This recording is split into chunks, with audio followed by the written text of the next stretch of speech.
malade, tu vas bimsamo sur COVID-19. Bateki bemba papa na ngai. Bateki banga kosela coronavirus. Eko bimate. Et maman malé, la coronavirus est si maté. Oko bunda bitumba 40-45. Toko le artiste la biso. Biso tozalaki na kati. Corona we mutu wapi. Mwasi na ye.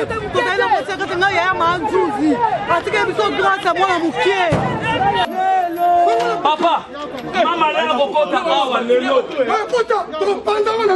Mama la kokota. Papa,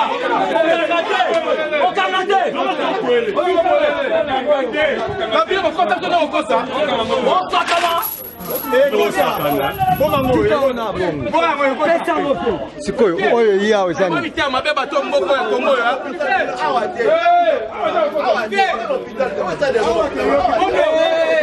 mama la kokota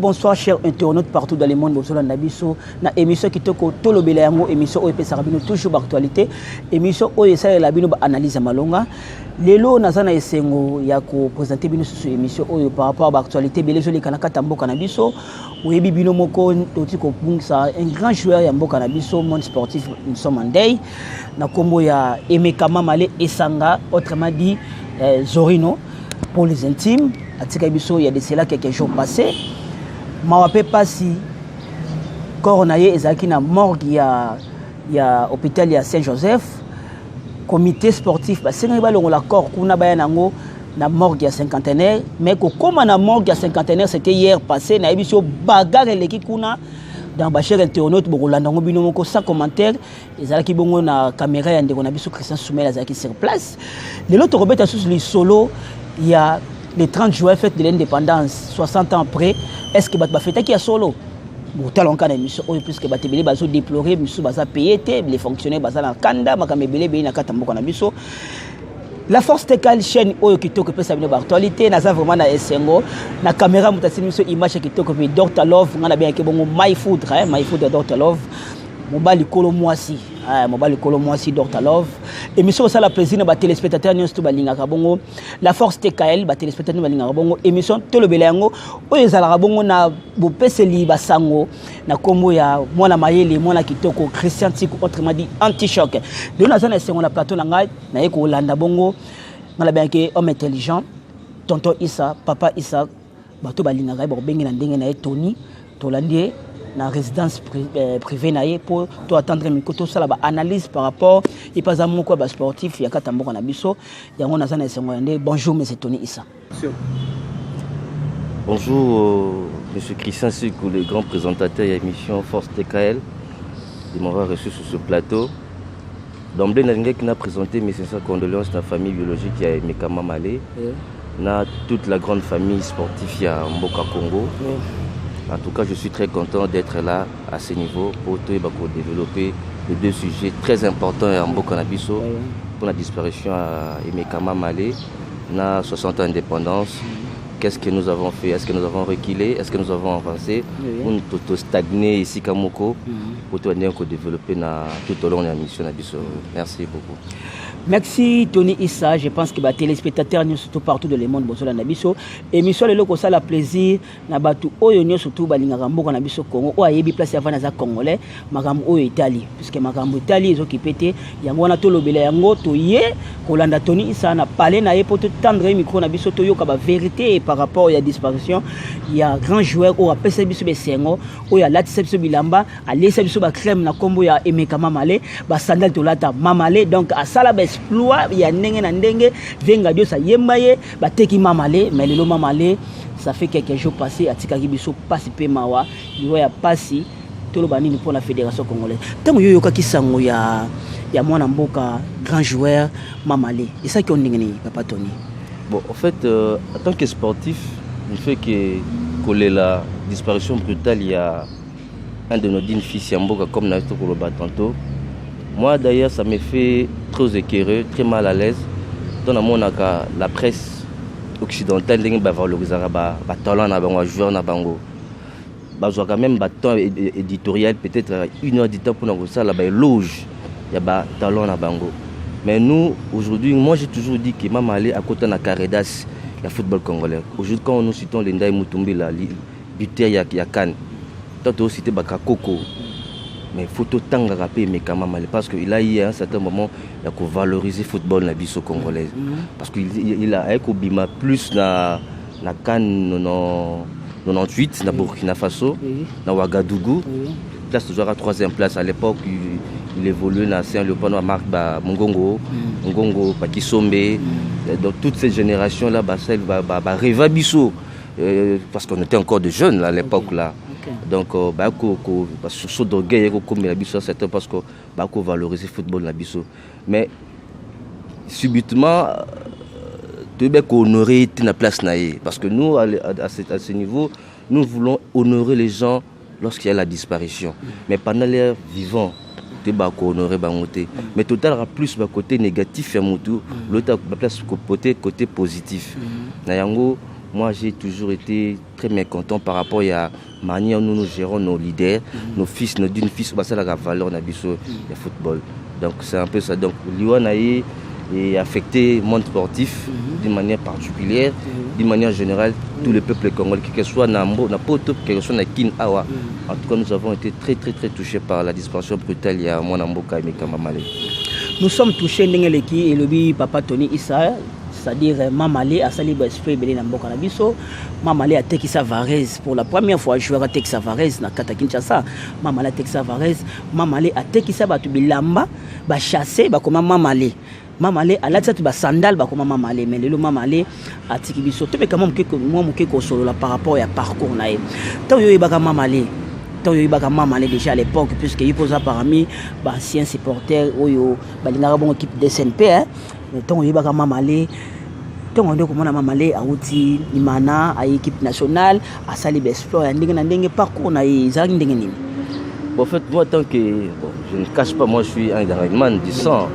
À l'époque, on a eu match Monkobo et avant que tout DCMP, nous on a commencé à supporter le DCMP tant que il y a 93 je crois, une équipe il y a Tanzanie. Donc à l'époque quand on a fervent supporter il y a Mekamamale, il y a DCMP.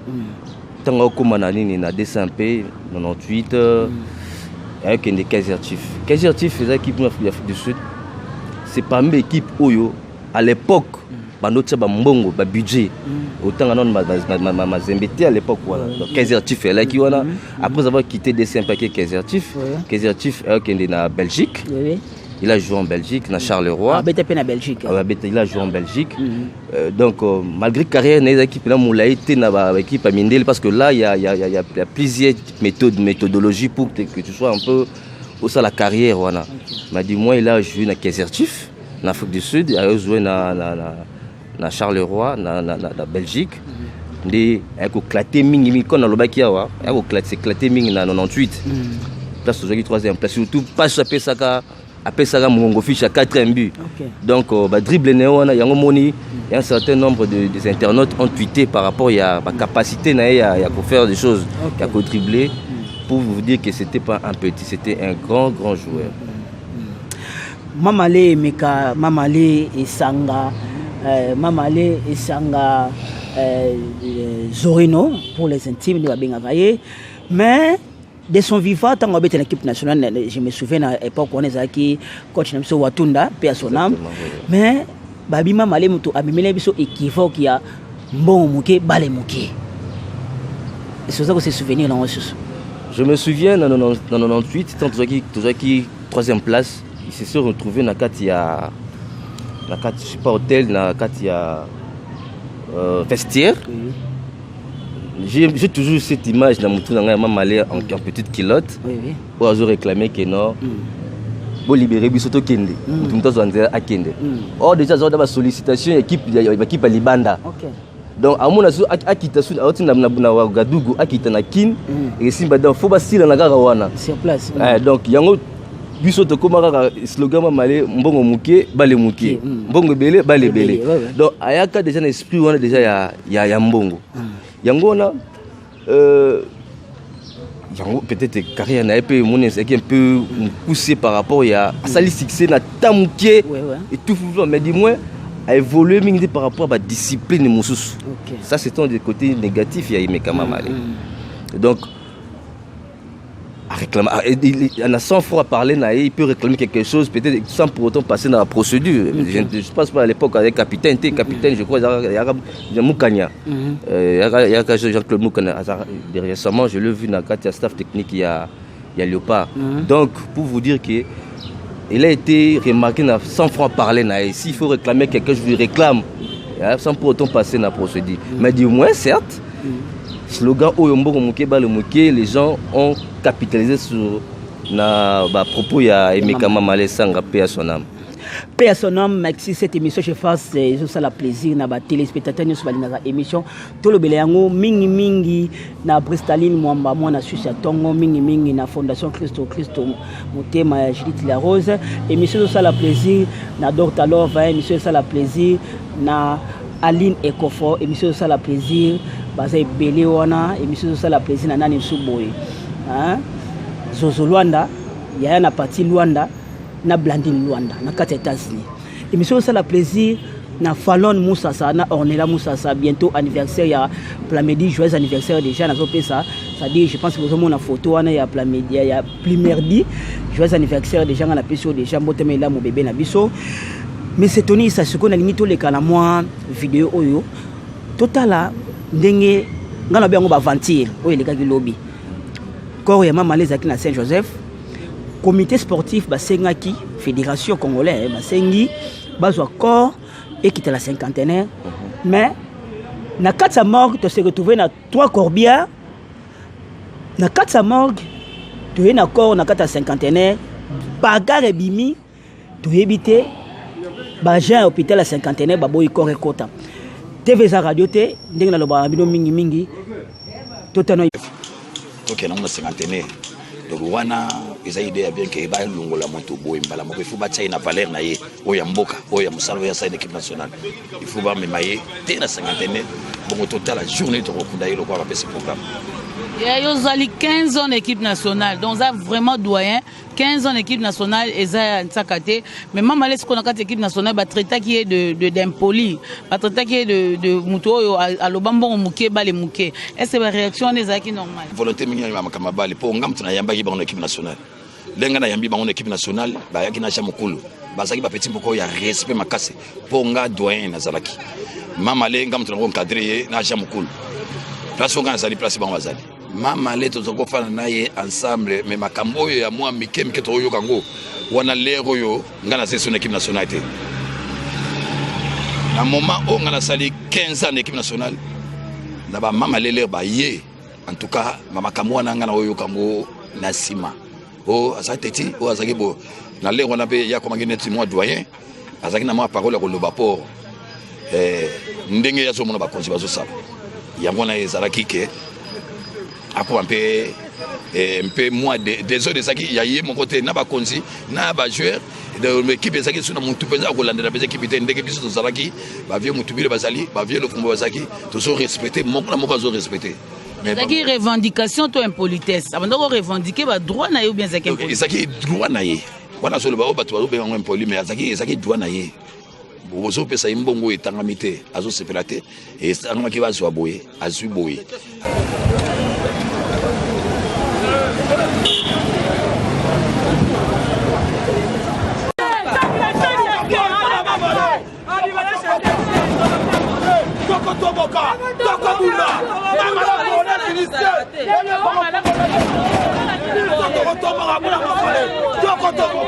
Toko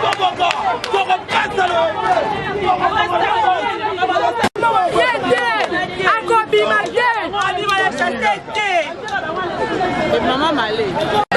Les gens comme les mardis mercredi, à couper le corona, parce que on peut vite dans la naïe, c'est que ton dans la non, pas sur le sol encore. Qui corona vite le tomate dans son mot, à couper la main dans son bison, il y a pas dit la aïe pizza, il est mort que le corona naïe.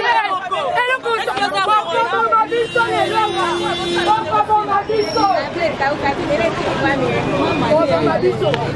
On va bison.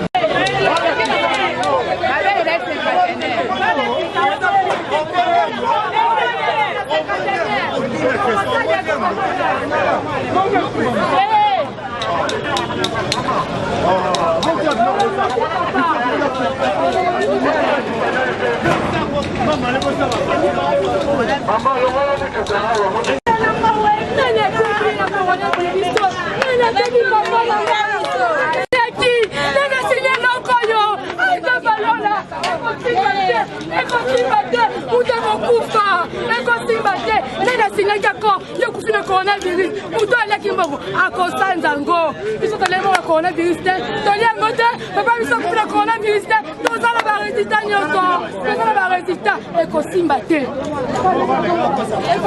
papa libana papa atakisi responsable l'élection kwa morne ekosimba te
Papa, maman là au kota awa lelo.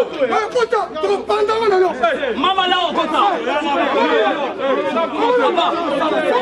Papa, au Canada.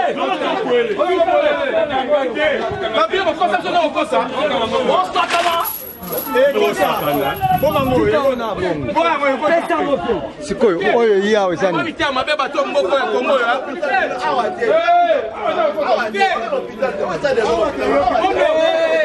Mama la kokota.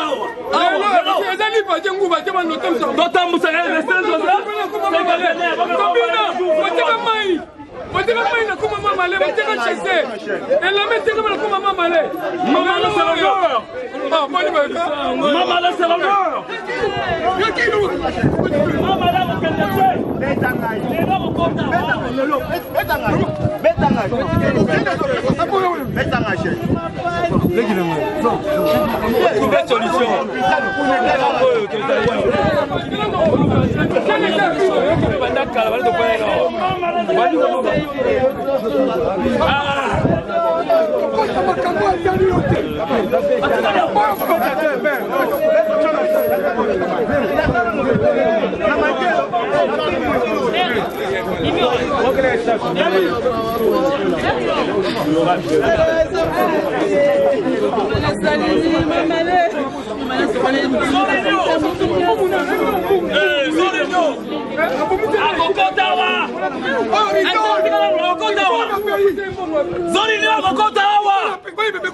Et comme il dit par contre, c'est un jour Boyan, avant qu'il ait annoncé qu'il va bomba, des jours Boyan va gérer, va aller à Bima. Maman, awa.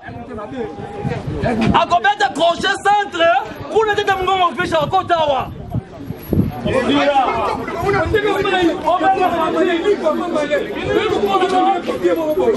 Ministre sport, Fati. Maman là au content. Comment la solution? On va tirer la blague.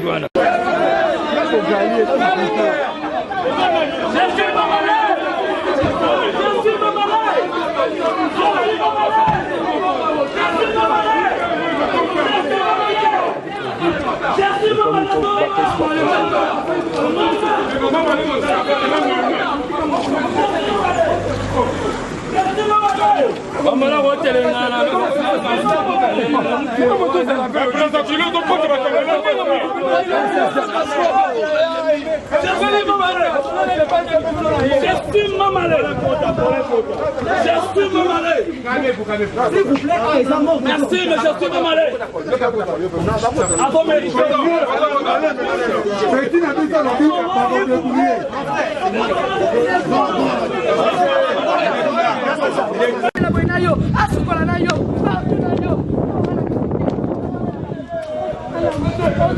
Fédération sportive congolaise, Boza Wapi. Tolobate. Constant Marie, Boza Wapi. Ministre par sport et loisirs, Boza Wapi. Mamale a pesa bisengo, Mamale a pesa ba joua na mitema bato. Mamale nde aye ko sala moi football et matama muke. Mais na moment na olo babe, botala nanu ba illustration obomona ba grand joueur du monde, ba grand entraîneur du monde, ba Twitter qui pona liwe ya Mamale. Bon mona botala image oyo ya José Mourinho, botala makamini na komi na Twitter na ye. Ils ont participé mawa. Je pense que autant ndenge José Mourinho a commis. Botala lisusu ndenge Zidane, grand coach, grand Jogo. Alors ceux qui alinga ko ya na Congo na. Ezaki pona Mamale.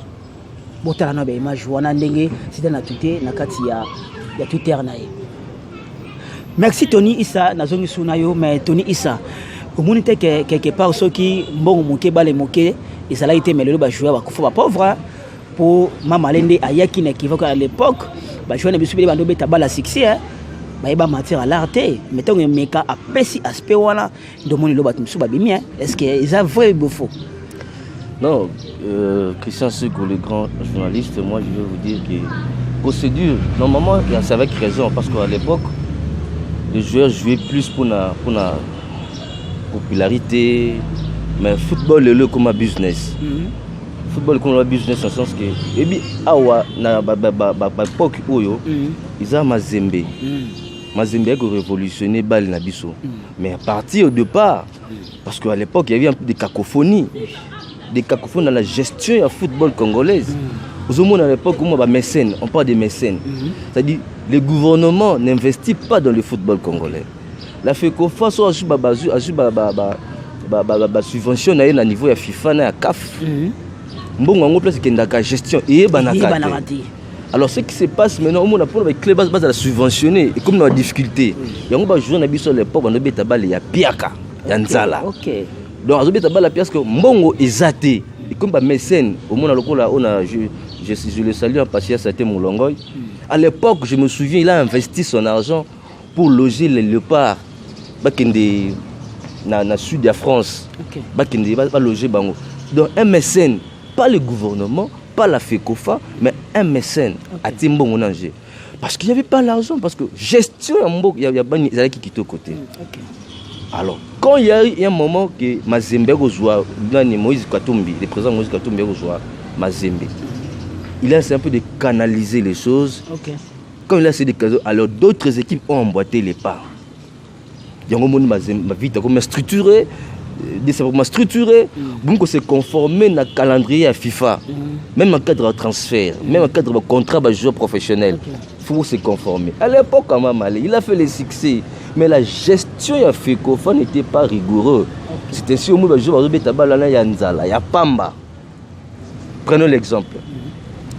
Un des collègues, il y a Emeka Mamale, paix à son âme, celui qui jouait avec les contrats à Wolfsburg. Kouloué. Parce qu'il n'y avait pas l'argent ici dans Mboka. Autant il y a un poteau en Allemagne, il y a un contrat en Allemagne. Avec un Sfax en Tunisie. Il a joué après il y a un Sfax en Tunisie. Le manager allemand a récupéré un Sfax, il a mis en Allemagne.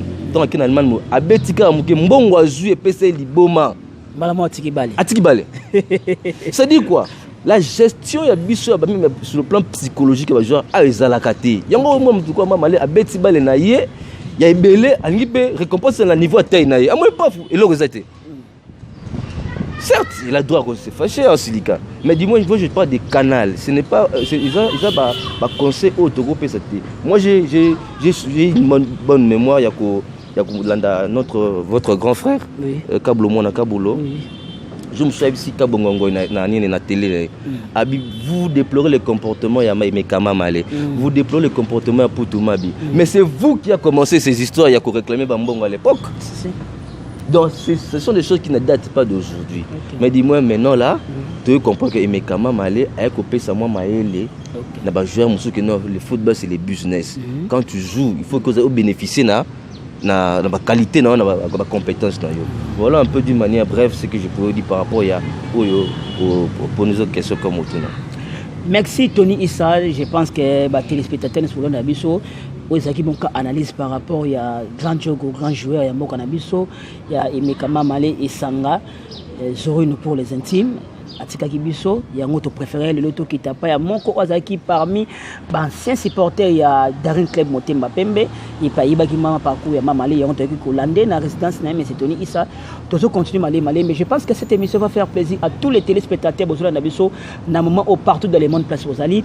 Ah, on a Zolo Badisou Mingi, bientôt aller à Tours, on a déjà conteneur, donc à partir des États-Unis, à Houston, Balane soit Californie, New York, partout Bozola, États-Unis, Wana, Colombie, Houston, partout, donc beaucoup de internet ou beti aller tout pio ba contenir sur ça la déjà sur la besoin mutu kana yo ba équipement d'ako elonga depuis États-Unis comme akin lokaka Alain Tungu, je pense que pour la balle en Belgique, au aligné ça la transfert d'argent et ça la vitesse il y a temps réel à qui nous sigate Da Silva Vision agence qui toko ya transfert ya mbongo et Da Silva Vision la carte Belgique sur au quotidien donc hier sur au mbongo na 12h12 il y a 12h32 de on a anaki na Zimbongo même si un PC même si Orange Money et monsieur ça la plaisir na maître de deux Kumingu Motema Chantal Tiku na carte à Paris et monsieur ça la plaisir na tantine Christine Kiyambo et monsieur ça sous plaisir na Nancy Mungala tantine Marina na carte France et monsieur ça la plaisir na Jean-Jacques Ntiku Motema Claudine Manda Ballongistin et monsieur ça la sous plaisir bongo na Cornélie Malongi Ballongistin et monsieur ça la plaisir grand merci na président Chikito Mushashino bana viva tongo baleki papa wemba ne demeurera jamais ce que Tony Issa to cité moi mukemke to côté les solo il y a indépendance 60 ans après jour pour jour to fêtera na biso na 50 ans et autant to ça 50 ans c'est que 60 ans il fait ta journée. Merci Christian Sukou. Nazali un peu très à l'aise de me poser une question en tant que Congolais, en tant que patriote. Regarde ni Nazanango vis-à-vis à 60 ans d'indépendance. Est-ce que nous avons reculé? Est-ce que nous avons avancé? Est-ce que nous avons stagné ici Kamoko? Le bilan est tellement catastrophique. ya komona lelo 60 ans. Tantine Christine Kiyambo, émission ça sous plaisir na Nancy Mungala, Tantine Marina na Kata France, émission ça la plaisir na Jean-Jacques Ntikou, Motema Claudine Manda Balongistin, émission ça la sous plaisir bongo na Cornélie Malongi Balongistin, émission ça la plaisir ba grand merci na président Chikito Mushashino, bana viva tongo, baleke papa wemba ne te mérange jamais. Suko Tony Isato chité moi mukemke to ko les solo ya indépendance. 60 ans après, jour pour jour, tu fais ta nabiso. Na 50 ans, et autant de ça 50 ans. C'est quoi 60 ans? Il fait ta journée. Merci, Christian Sukou. Nazali un peu très à l'aise de me poser une question en tant que Congolais, en tant que patriote. Regarde ni Nazanango vis-à-vis à 60 ans d'indépendance. Est-ce que nous avons reculé? Est-ce que nous avons avancé? Est-ce que nous avons stagné ici Kamoko? Le bilan est tellement catastrophique. Il y a mon lelo 60 ans, mon abotami lelo, c'est comme on a 60 ans. Donc il a déjà grandi à cause d'un petit-fils. Mais dis-moi, on a embrassé le comment on a été. Apparemment RDC avant d'avoir parents à 60 ans. C'est-à-dire quoi? Nous sommes toujours dépendants de l'Occident. Toujours dépendants de l'Occident. On nous a donné l'indépendance, mais nous voulons toujours être dépendants. C'est-à-dire quoi? J'ai eu à lire le message qui a été lancé par le chef de l'État la veille à l'indépendance dans l'histoire transoir. Le chef de l'État a dit que nous avons failli assister au douloureux événement où il est en 60, c'est-à-dire conflit entre le Premier ministre et le président de la République. Et à l'époque, quand il y a eu des conflits institutionnels, le président a eu à révoquer le Premier ministre et le Premier ministre a eu à son tour à révoquer le président de la République. Pourquoi le président a fait ça? Parce qu'il était majoritaire au Parlement. Donc il avait confiance aux députés. Quand je vois encore 60 ans après l'indépendance, où le Premier ministre, chef du gouvernement, a tenu ce genre de propos à l'égard du chef de l'État. Pourquoi? Parce qu'il est majoritaire au Parlement et que le président de la République a eu à temporiser. C'était une parole sage du chef de l'État. Sinon, ça devait être catastrophique s'il pouvait répondre au Premier ministre. Mais il a agi en tant qu'un bon père de famille. Il y a des conflits entre... Le principe sacro-saint qui dit que la séparation du pouvoir entre le gouvernement, le parajudiciaire et la présidence. Et moi, on a raté dans Mboka Oyo. Tout le monde a le luxe de faire tout ce qu'il veut. Malgré 60 ans. Malgré 60 ans. Quand on interroge l'histoire, bon, on a qu'à l'époque, notre vie, ça dépassait même les Canadiens, ça dépassait même les Corées du Sud, ça dépassait même les Sud-Africains. Ça dépassait même un bon nombre de pays. Mais est-ce que nous avons capitalisé cela?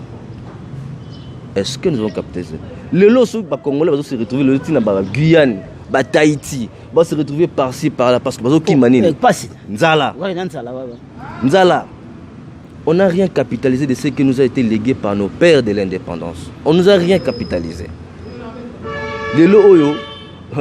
Mais est-ce que M. Tony vous a informé par rapport à malgré le fait qu'il y a l'indépendance, mais il y a quelques fonctionnaires qui sont payés. Bon, c'est dit à quoi? Pendant la période de la Covid-19, est choqué moi l'économie en Bokanabiso. C'est dit à quoi? Puisque tu as fait l'indépendance, chaque fois. L'État congolais après ça toujours un cadeau, après ça cadeau dans les militaires, après ça cadeau, après ça prime pour que nous fêter dans la famille na bango tel 60 ans. Oui, certes malgré Covid-19 mais il y a mon été et l'État congolais a quand même que libérer moi moyen na fonctionnaire à l'État. Mais tous les fonctionnaires là. Par contre mon limité jusqu'au présent. C'est autant que analyste quelque part un peu politique moi bien c'est autant que ils sont analysant mon ndenge. Dans la science politique on dit gouverner c'est prévoir. C'est-à-dire on prévoit quelque chose où C'est-à-dire, le gouvernement actuel ne prévoit pas ce qui va se passer. Oui. On a été frappé par le Covid-19. Le monde a été frappé par le Covid-19. Est-ce que si on était préparé, on devait assister dans des scènes pareilles que on n'a pas prévu ça. Donc, on n'a pas de réserves stratégiques. Conséquence ces années, on a été surpris par Covid et puis tout est par terre. Donc, c'est illogique, moi je dis ça. C'est illogique. C'est à ce moment d'interpeller les opposants ou de critiquer le gouvernement en présence. Que tout ce que vous dites comme promesse, les jours où vous serez dans la gestion du pays, regardez maintenant ce qui se passe. J'ai même assisté à un de mes amis, Dr Love, m'avait parlé que pour la Covid. C'est cet argent, entre guillemets, on devait normalement payer les militaires et les personnels soignants pour fêter. Mais en réalité, sur le terrain, on ne les sent pas sur le terrain. Si. Pourquoi? Parce qu'il y a toujours la même gestion. Base des Alinini, base des Alikino, au Mona, ministre budget, UNC, ministre finance, FCC, Oeboy, FCC, Oeboy, opposition. C'est-à-dire, traçabilité Makambo, ils ont normal, vous avez le même état d'esprit, vous avez un commun accord. Vous avez nommé, vous avez bloqué. Parce que vous ne voulez pas que, au lieu de bloquer, vous savez pas que la population en donne lieu empathise. C'est nous qui sommes maintenant victimes de Makambo à l'école. Qui dirige qui? C'est ça le problème. C'est-à-dire, le chef ordonne, le subalterne bloque. Quand tu bloques, vous le faites pour l'intérêt de la population, pour l'intérêt des individus. C'est ça qui est le grand problème. Le lot, on a Kinshasa, tout ça combien? Tu as plus de 15 millions d'habitants. Les centres d'intérêt de l'économie, c'est les Gombe et les grands marchés. Combien de familles au bazar en partie? Ah, on a tout le monde, maman bimi bogatiki, maman papa songolo pakala. Na pour ça on a une futa. Akinda sous place aux rambo pour futa parce que bana ba melatine ndengene, ba rolia ndengene. C'est ça les grands problèmes. Or que faut vous allez surveiller dans des gestion makambo. Donc, Mambo comme ça, on peut déconfiner partiellement. On peut pas rester comme ça. Oui. Mais entre guillemets, il y a une classe politique qui se réjouit n'a pas bien mboka oyo. Donc là, la société indépendante, c'est vraiment avec des douleurs que je parle de ces choses. Oui. Parce que sur total 60-65, Kassavo Boulumumba, total 65 jusqu'à 97, règne il y a 32 ans Mobutu, total 97-2001, règne à Laurent Désiré Kabila, total 2001 jusqu'à 2018, règne il y a Raïs. Et puis le logo, j'ai comme l'impression qu'il y a toujours qu'on s'effondre encore assez. Donc c'est à ce moment que, s'il vous plaît, c'est à ce moment qu'il faut interpeller la classe élite congolaise pour réfléchir sur l'avenir Yamboka Oyo. Parce que sinon, ça sera vraiment une catastrophe pour nos fils et nos petits-fils. Merci Tony Issa à l'intervention. Je pense que par rapport à l'analyse, je pense que les téléspectateurs nous sont partout dans le monde pour comprendre par rapport à la réalité et la fête de l'indépendance. Mais M. Tony, tu as vraiment dans cette émission, question que 60 ans après la fête de l'indépendance, le président Félix Tshisekedi a pris une mesure de grâce pour les prisonniers où il faut pas la prison. Pour 60 ans, à l'occasion de 60 ans de la fête de l'indépendance. So, selon yo, soit tu as 60 personnes, tu as 3 personnes où il faut pas merci. D'abord, la grâce présidentielle, c'est constitutionnel. Okay. Le président, à un certain moment, peut prendre les mesures gracières pour quiconque veut bénéficier de la grâce présidentielle. On a seul et unique intérêt, la paix et la stabilité sur le plan interne. Alors, pour nous, il y a une question de awa. Il y a des gens qui sont condamnés où il faut bien. Mais il y a des gens qui sont secret à Mokondi. Moi, je ne peux pas kokota na kati ya secret Mokondi. Mais ce n'est que mon avis, je peux émettre. Moi, le quoi il dit qu'append. Azan a droit de bénéficier de la grâce présidentielle. Parce qu'il a déjà purgé je ne sais pas combien d'années, mais il a quand même droit à bénéficier. Ce qui me condamne, moi, c'est décidé. Mais pour Nanga, je peux émettre la vie pour Edi Kapen. Il y a plein de gens. Mais une certaine des groupes, il y a majorité à caméra. Non, pour la caméra, moi, je crois que le dossier a été très flagrant, qu'on ne peut pas prononcer juste pour la cohésion. Mon condamnation à la grâce présidentielle était pour prouver que non, je suis chef de l'État, je peux décider quoi que ce soit. Non. À la grâce présidentielle, par rapport à Ndengiazo Kanisela, parce que c'est constitutionnel. Pour nous, il y a décidé peut-être que Caméra était pour l'instant. Peut-être Baba fait qu'il était reproché dans un flagrant. Il y a un monatiki Caméra. Mais dis-moi, pour d'autres personnes, le chef de l'État peut se décider en toute discrétion où il y a la grâce présidentielle. C'est ça que j'ai pour vous dire. Merci Tony Issa, émission comme vraiment Nasuka. Je pense que les téléspectateurs nous suivent à l'émission Tolobele Yango. Nazara Nesse, on a comme Nasuka, Nasuka, les soucis, vous allez parler, Nabino, vous zappez. Hein? Vous zappez, nous avons une opération abonnement. Vous s'abonner, puisque la chaîne Oyo, et cette chaîne Oyo qui peut savoir rien que l'actualité à solo. Toko finga te, toko tonga te, toko lobaka makambo etali. Po makambo etali, etali nga, etali yo, etali X ou Y. Mais c'est Tony Issa tokomi na suka mo basalitation na yo, pesi pe numéro no a contact ko bato bako benga yo pour na ba luko en privé quoi. Merci beaucoup. Là j'en profite pour cette occasion remercier ma grande famille Issa, mes parents, mes frères et sœurs, mes neveux, nièces et madame, ma femme légitime. Maman Iguette. Iguette Mantekou. J'en profite aussi pour souhaiter des coucou à mes enfants, à vous également de m'avoir reçu sur ce plateau. C'est aussi un grand plaisir, un honneur pour que vous m'avez toujours fait. Et à mon ami d'enfance, Rébit, Dr. Love, Maïfoudre. Oui. Et à tonton Mamba, et à Yemé, et à tous ceux-là qui vont me reconnaître. Et sans oublier Défi Matimba. Et ingénieur. Ingénieur Matimba. Donc, bonjour, salutations de vous. Merci beaucoup. Merci beaucoup, téléspectateurs. Nous sommes émission Tolobele Yango. Tokomi suko na suka. Tokomi na suka. Na lobi boy. Libanga ils ont mérité quelque chose. Libanga ils ont refait. Libanga comme ça tu es député. Libanga est comme ça tu es directeur de cabinet. Libanga est comme ça tu es voix. Dans 2 semaines anniversaire Nangai Christian Tikou, votre humble serviteur, le 18 juillet 2020. Nous avons fêté anniversaire Nangai. Rappelle d'abord à Abinot. Vix Vexal. Le 18 juillet, nous avons besoin de yo. Ingénieur Maté Manzenza. Le 18 juillet, nous avons besoin de yo.